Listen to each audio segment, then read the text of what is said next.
most people, in my opinion, look at stoners and say, oh, it's shady, it's dirty, it's for losers, it's, and outcasts. And I used to be one of those because I used to actually be against cannabis when I was younger.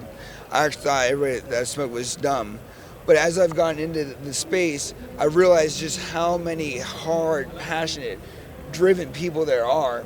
Talk a little bit about what you've done in the space as far as the cannabis in general and how it's impacted your own life, just outside of like the glam of being a pioneer, but you as a person, what has cannabis done? Wow, I've said this before, and it's true. Just about every important person that I've met in my life, I've met through cannabis. My wife, I met because I accepted to do a class for Oaksterdam University in Michigan. I taught for Oaksterdam, Oh, wow. and they did their first out-of-state class back in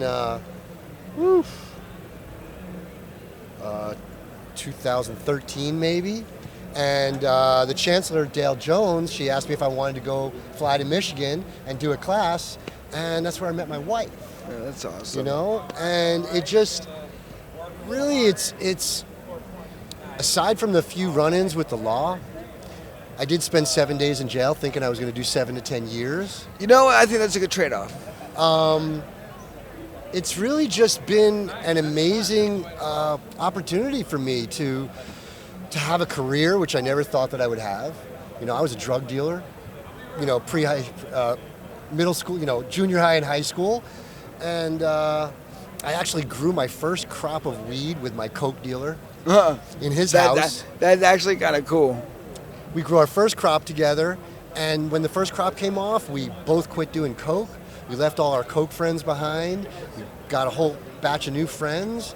And little did I know that 30 years later, I'd be sitting here at this huge public event, being interviewed for a legacy, And I'm just about as appreciative as I could be.